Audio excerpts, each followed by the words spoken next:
नमस्कार दोस्तों, मैं रजेश शर्मा। आज का विषय शुरू करने से पहले सभी को जय हिंद। तो दोस्तों, आज का मेरा विषय बड़ा खास होने वाला है। वीडियो चलती चलती शेयर कर दो, उन बच्चों तक पहुंचाने की कोशिश करो जिनको अभी तक बढ़िया सा लेसन नहीं मिला। तो दिल में ये मत रखना किसी ने बताया नहीं, किसी ने सिखाया नहीं, किसी ने समझाया नहीं। बहुत से लोग ना मुझसे क्वेश्चन करते हैं कि सर अपने आवाज पे वर्क कैसे करें। कुछ टिप्स शेयर कर रहा हूं, ध्यान से सुनना। देखो, जो गाने वाला आदमी होता है ना, उसको ज्यादा नहीं बोलना चाहिए, ठीक है। मतलब कि जितना कम बोले उतना अच्छा है, और ज्यादा रियाज करने से भी गला खराब होता है। 24 घंटे ही नहीं गाते रहना, ठीक है जी। 6 दिन गाओ, 1 दिन चुप रहो। उससे क्या होता है कि गले को रेस्ट मिलती है। आपने रियाज के लिए अपने कंफर्टेबल टाइम पे उठना है, ठीक है जी। सुबह उठो, नींद मत खराब करो सबसे पहले, क्योंकि नींद बहुत जरूरी है। कि अगर आपका दिमाग ही थोड़ा नींद में भरा रहेगा ना, तो फिर रियाज नहीं हो सकता। सुबह रियाज करो, पर नींद खराब करके नहीं। अपने कंफर्टेबली टाइम पर उठ के रियाज करो। हाँ, सुबह का रियाज बहुत जरूरी है, पर नींद भी जरूरी है। अपने आप को कभी भी थका कर रियाज नहीं करना, कष्ट देकर रियाज नहीं करना। स्मूथली रियाज करना, एकदम से चिल्ला चिल्ला कर रियाज नहीं करना, ठीक है। उससे गला फटता है, बैठता है। वो क्या है ना कि अगर एक बार गले का स्पीकर फट गया ना, तो वैसा लौट नहीं आता। मतलब कि गले की स्वीटनेस खत्म हो जाती है। मतलब कि सुर में गाना है, चिल्लाना नहीं है।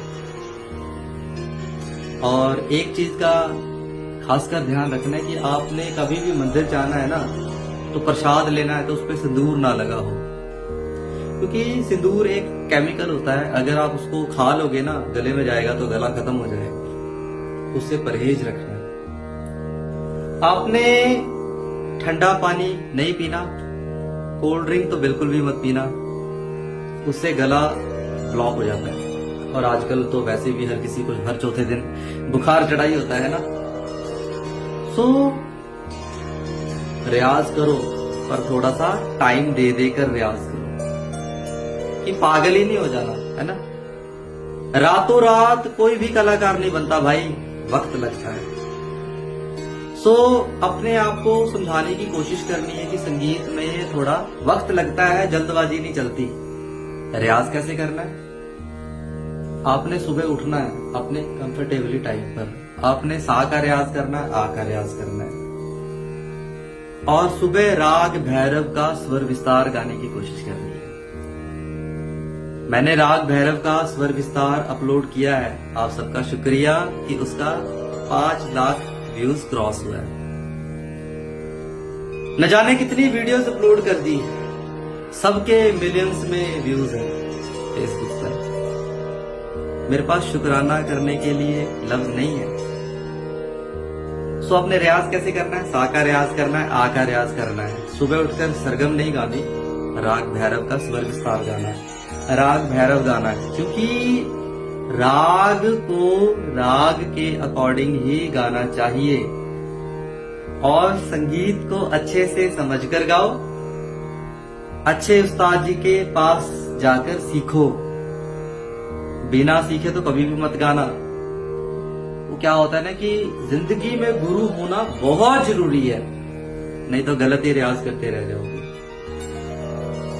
एजुकेटेड होना भी बहुत जरूरी है, पर गलत रियाज मत करना। गलत ज्ञान तो मत ग्रहण करना भाई, उससे तो अच्छे अनपढ़ ही है ना। जब आपका गला काम ना करे तो आपने इंस्ट्रूमेंटल रियाज करना है। जब आपका गला खराब हो ना, तो भाई गाना मत, अपने साज का रियाज करो। अपने साज को दिमाग में बिठाओ, सुरों के फ्रीक्वेंसी को समझने की कोशिश करो, राग को समझने की कोशिश करो, संगीत को समझने की कोशिश करो, ताल को समझने की कोशिश करो, सप्तक का रियाज समझने की कोशिश करो। एकदम से नहीं कि हाई नोट पे चढ़े जाना, नहीं, स्टेप बाय स्टेप धीरे धीरे चढ़ो, ठीक है। और पागलपंती नहीं करनी, अपने आप को संभाल कर संगीत सीखना, समझना है।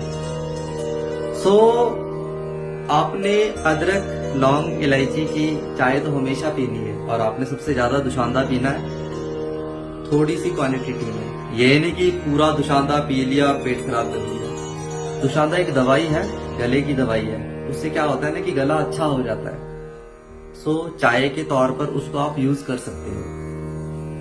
जैसे कहते हैं ना कि गले में खुजली हो रही है तो वो बंद हो जाती है।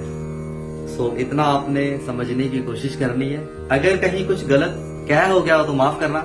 जाते जाते नमस्कार, थैंक यू, जय हिंद।